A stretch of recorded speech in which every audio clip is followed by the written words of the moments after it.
ईश्वर का दिया कभी अल्प नहीं होता, जो टूट जाए वो संकल्प नहीं होता।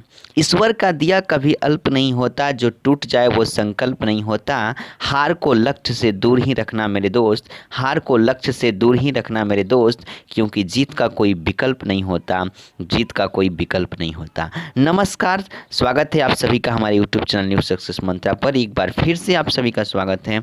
और आपको बता दें कि आज हम इस वीडियो में प्रीपोजिशन, जो कि एक बहुत ही खूबसूरत सा, बहुत ही शानदार टॉपिक होगा।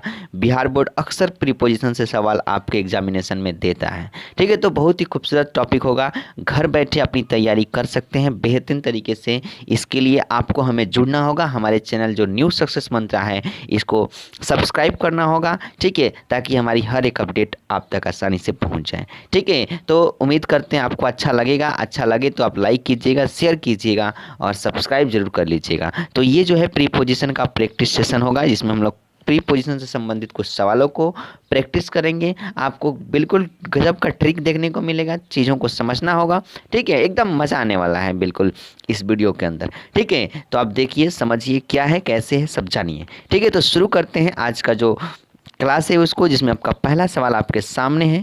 सवाल है कि he was junior dash me in college and we have been friends since then. आपको एक बहुत ही खूबसूरत सा ट्रिक बता दें कि जब कभी भी जूनियर आता है, नोटबुक में अपना नोट करो भैया, junior, senior, exterior, interior, inferior, superior, इस तरह के जो भी वर्ड आते हैं तो इनके बाद जो प्रीपोजिशन होता है वो टू का प्रयोग किया जाता है। रट जाइए, क्या जूनियर के बाद क्या लगेगा?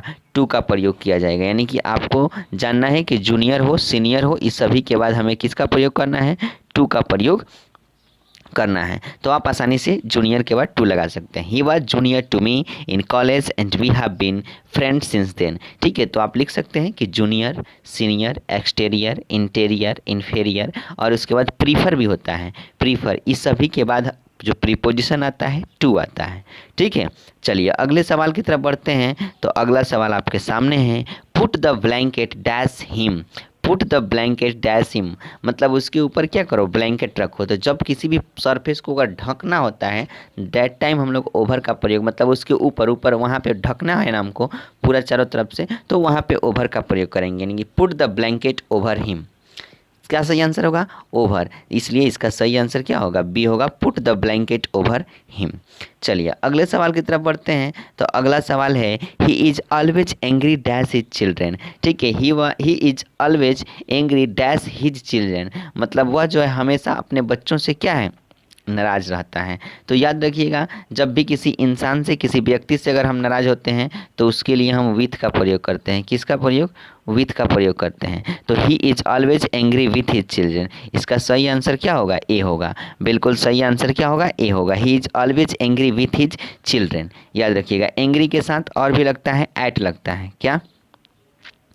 एंग्री एट लगता है जब किसी वस्तु से, ठीक है, उससे अगर नाराज होते हैं तो वहाँ पे एट लगाइएगा, और एंग्री किसी व्यक्ति से नाराज होते हैं तो उसके लिए विथ लगाइएगा। चलिए अगले सवाल की तरफ बढ़ते हैं। तो अगला सवाल है, dash the last 10 years we have been victim of abuse. ऐसे दिया है ना, तो देखिए 10 ईयर्स जो है ना, ये पॉइंट ऑफ टाइम नहीं है, पीरियड ऑफ टाइम कह सकते हैं। तो जब पीरियड ऑफ टाइम होता है तो इसके साथ फोर का प्रयोग किया जाता है। इसलिए सही आंसर क्या होगा?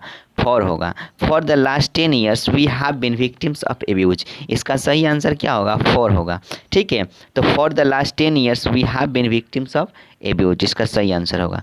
चलिए अगले क्वेश्चन की तरफ बढ़ते हैं। तो अगला क्वेश्चन है, the strike has been called dash. अब देखिए, एक रट जाइए आप, कॉल के साथ जब भी ओ डबल एफ ऑफ लगता है ना, इसका मतलब होता है कॉल ऑफ, स्थगित करना, रद्द करना, इसको कैंसिल करना होता है। तो द स्ट्राइक जो हड़तालें थी वो स्थगित हो गई, मतलब कैंसिल हो गई। तो कॉल्ड ऑफ इसका सही आंसर होगा, मतलब सी लगाइएगा। इसका सही आंसर क्या होगा? सी होगा, यानी कि कॉल्ड ऑफ हो जाएगा। The strike has been called off. समझे ना? बिल्कुल आपको समझ में आया होगा। ये सारी चीज़ों को लिख लीजिए, जो भी रूल करते हैं हम लोग। इस तरह से हम लोग ढेर सारा सवाल देखेंगे, और जो भी क्वेश्चंस होगा समझिएगा, रूल को नोट डाउन करते रहिएगा, राइट डाउन करते रहिएगा। बिल्कुल आसान हो जाएगा, और आप प्री पोजिशन से जो भी सवाल आएगा ना, इजीली उड़ा सकते हैं। चलिए माई फ्रेंड्स फादर, मेरे दोस्त के जो पिताजी हैं, डैड डैश कैंसर। सिंपली याद रखना है कि डाई के साथ हमेशा अफ लगता है, और ठीक है, तो डाई के साथ अफ लगता है। कब अफ लगता है? जब कोई भी इंसान अगर बीमारी से मरता है ना, ठीक है, तो उसके लिए अफ लगता है। जैसे my friends father died of cancer, क्या भरेंगे यहाँ पे? Died of cancer. यहाँ पे जो सही आंसर होगा क्या होगा? बी होगा, my friends father died of cancer. तो कोई बीमारी से मरता है तो डाई के साथ ऑफ लगाइएगा, ठीक है। चलिए नोटबुक में इसको लिखते चलिए, समझते चलिए क्या है कैसे है। अगला सवाल है, smallpox has been eradicated dash India. Smallpox has been eradicated dash India, तो दिया है ना, तो इरिडेक्टेड मतलब होता है रूट आउट करना, किसी चीज़ को उन्मूलन करना, उखाड़ फेंकना, ठीक है। तो इरिडेक्टेड के साथ फ्रॉम याद रखिएगा, क्या होगा? Smallpox has been eradicated from India, मतलब जो स्मॉल पॉक्स हैं, जो चेचक हैं, इसको जो है इरिडेक्ट किया गया, इसको हटा दिया, मतलब समाप्त हो चुका है, ठीक है, इंडिया से, भारत से। चलिए अगले सवाल की तरफ बढ़ते हैं। तो अगला सवाल आपके सामने होगा कि there is a bridge dash the river, ठीक है, नदी के under there is a bridge dash the river, यानी कि रिवर के अंडर थोड़ी होगा, ना अंडर हो सकता है, नहीं डाउन हो सकता है, ऑन तो होगा नहीं, ऑन स्पर्श करने के सेंस में, सिंपली एक्रॉस याद रखिएगा, ठीक है, कि there is a bridge across the river, नदी के पार जो है ब्रिज है।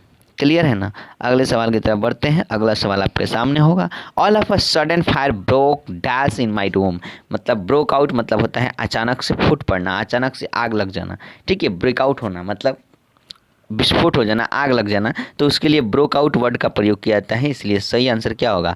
All of a sudden fire broke out in my room, ठीक है। ब्रोक आउट मतलब याद रखिएगा आग का फैल जाना, बिल्कुल इस तरीके से याद रखिएगा। तो ब्रोक आउट, अक्सर आग जब भड़कता है, फैल जाता है, रूम में अचानक से लग जाता है, तो उसके लिए ब्रेकआउट वर्ड का प्रयोग करते हैं। तो इसका सही आंसर क्या होगा? ब्रोक आउट हो जाएगा, ठीक है। All of a sudden fire broke out in my room, तो इसका सही answer broke out, D option सही होगा। चलिए अगले सवाल की तरफ बढ़ते हैं। तो अगला सवाल है, Sachin was standing dash to me, Sachin was standing beside me हो सकता था, लेकिन यहाँ पे डैश टू मी दिया है, मतलब मेरे अगले खड़ा है, नेक्स्ट टू मी, तो इसका सही आंसर नेक्स्ट होगा, न कि बिसाइड होगा, समझे ना। सचिन वाज स्टैंडिंग बिसाइड मी होता तब सही होता, लेकिन यहाँ पे टू मी कर दिया है, तो मतलब Sachin was standing next to me, Sachin मुझसे आगे में अगले खड़ा है, ठीक है। तो इसका सही आंसर टू मी होगा, नेक्स्ट टू मी होगा। चलिए अगला है, hard work is the key dash success, ठीक है। अब याद रखिएगा, hard work is the key of success. अब देखिए, एक होता है नॉर्मल चाबी, ठीक है, तो नॉर्मल की के लिए हम लोग क्या करते हैं? He is the key of success, बस सफलता की कुंजी, सफलता की कुंजी, ठीक है। तो उसके लिए आप क्या करोगे? Hard work is the key of success, बिल्कुल सही आंसर है, सफलता की कुंजी है हार्ड वर्क, ठीक है। तो यहाँ पे आप आसानी से ऑफ लगा दीजिए, बिल्कुल सही आंसर होगा। चलिए अगले सवाल की तरफ बढ़ते हैं। अगला सवाल है, you will have to comply dash the norms. याद रखिएगा, कंप्लाई नोटबुक में लिखो, लिख लीजिए, अभी लिखी, कंप्लाई के संग विथ लगी, तो कंप्लाई के साथ क्या लगेगा? विथ लगेगा, तो you will have to comply with the norms, बिल्कुल सही आंसर होगा। क्या होगा? कंप्लाई के साथ विथ लगता है, एबाइड इसका मतलब पालन करना होता है। You will have to comply with the norms, जो भी नॉर्म्स बनाए गए हैं, जो रूल्स नियम बनाए गए हैं, उन सभी चीज़ों को आपको पालन करना होगा। तो कंप्लाई के साथ विथ लगता है, याद रखिएगा, कंप्लाई के साथ विथ, ठीक है। अगले सवाल की तरफ बढ़ते हैं। अगला सवाल है, the farmers suffered because the monsoon did not arrived dash time, arrive on time. Farmer जो हैं, किसान जो हैं, वो सफ़र कर रहे हैं, गुजरे, because the monsoon did not, क्योंकि मानसून जो है समय पर नहीं पहुंचा, तो ऑन टाइम होगा। समय पर का मीनिंग होता है ऑन टाइम, इसलिए यहाँ पे क्या भरेंगे आप? ऑन टाइम भरेंगे, बिल्कुल सही आंसर होगा ऑन टाइम। चलिए अगले सवाल की तरफ बढ़ते हैं। अगला सवाल है, mister Mehra has been in this college, ठीक है। Mister Mehra has been in this college dash 2010, ठीक है। तो यहाँ पे सिंपली 2010 आया, सिंस 2010 पॉइंट ऑफ टाइम है, क्लियर। आप सिंस लगा सकते हैं, कोई दिक्कत नहीं है। एक मिनट यहाँ पे छूटा हुआ है, mister Mehra has been, sorry living यहाँ पे रह गया है, ठीक है, चाहे टीचिंग लगा लीजिए। Mister Mehra has been teaching, ठीक है, क्या हो जाएगा? Mister Mehra has been teaching, यहाँ पे लिख लीजिएगा, छूट गया है, teaching in this college dash 2010, since 2010, बिल्कुल आपका सही आंसर होगा। चलिए अगला सवाल है, माई father often emphasis dash the need of discipline in life. याद रखिएगा इम्फेसिस जब भी आ गया ना, इम्फेसिस आ जाए, इंसिस्ट आ जाए, इस सभी के साथ ओ एन ऑन प्रीपोजिशन का प्रयोग किया जाता है। किसका? On preposition. तो emphasised on the need of discipline in life. Emphasis on मतलब, इंसिस्ट ऑन मतलब होता है दबाव देना, तो इसके साथ क्या लगेगा? इम्फेसिस लगेगा, सॉरी ऑन लगेगा। क्लियर बात है, समझ गए? तो my father often emphasised on the need of discipline in life इसका सही आंसर होगा। चलिए अगले सवाल की तरफ बढ़ते हैं। अगला सवाल है, our flat is dash the our flat is dash the second floor of the building. तो आवर फ्लैट इज क्या होगा? On the second floor of the building इसका सही आंसर होगा। Our flat is on the second floor of the building. ठीक है, यहाँ पे क्या भरेंगे? ऑन भरेंगे। चलिए अगले सवाल की तरफ बढ़ते हैं। तो अगला सवाल है, I am satisfied dash his innocence. याद रखिएगा सर्टिस्फाइड कभी भी आता है ना, सर्टिस्फाइड के साथ हमेशा विथ लगता है। क्या लगता है? विथ। कि I am satisfied with his innocence, बिल्कुल सही आंसर होगा विथ। क्लियर बात है, लिख लीजिए सर्टिस्फाइड के साथ हमेशा विथ लगता है। चलिए अगला सवाल है आपका कि I will discuss dash the problem with the manager. तो याद रखिएगा I will discuss dash the problem with the manager. तो डिस्कस के साथ क्या लगता है? No preposition. याद रखिएगा डिस्कस आ गया तो डिस्कस के बाद अक्सर अबाउट रहता है, डिस्कस अबाउट, लेकिन याद रखिएगा डिस्कस के साथ कोई प्रीपोजिशन नहीं होता है। आई will discuss the dash the problems with the manager, तो नो प्रीपोजिशन यहाँ पे लगेगा। क्लियर बात है ना? चलिए अगला सवाल है कि he was junior dash me in the college and we have friends since then. ये सवाल सही दोहरा दिए। तो चलिए जूनियर के साथ क्या लगता है? टू लगता है। आप समझ गए होंगे, बता दिए हैं। जूनियर के साथ टू याद रखिएगा, यहाँ पे टू लगाइएगा, बिल्कुल आपका सही आंसर हो जाएगा। टू कोई दिक्कत नहीं है। ठीक है, तो ही वॉज जूनियर सीनियर ये सब के साथ टू लगता है। तो उम्मीद करते हैं आपको कोई दिक्कत नहीं होगा। ये रहा आपका 20 क्वेश्चंस। 20 क्वेश्चंस में आपको कोई दिक्कत नहीं है, समझे होंगे बढ़िया से। एक बार दो बार इस वीडियो को देखिएगा, जो लिखने वाली चीज़ें हम आपको बताए हैं उसको अपने कॉपी में राइट डाउन कर लीजिएगा।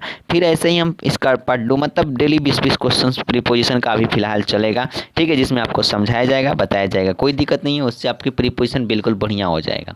ठीक है, तो कोई दिक्कत नहीं है। आज के लिए इतना ही, फिर मिलते हैं हम लोग अगले वीडियो में। और एंजॉय करते रहिए, पढ़ाई को अपने बरकरार रखिए, कंटिन्यू रखिए। कंटिन्यूटी बहुत ज़रूरी है पढ़ाई में, अगर छोड़िएगा बीच बीच में तो दिक्कत होगा, प्रॉब्लम होगा। ठीक है, तो चलिए आज के लिए इतना ही, फिर मिलते हैं हम लोग अगले दिन अगले वीडियो में। Bye bye, take care, love you, जय हिंद, जय भारत।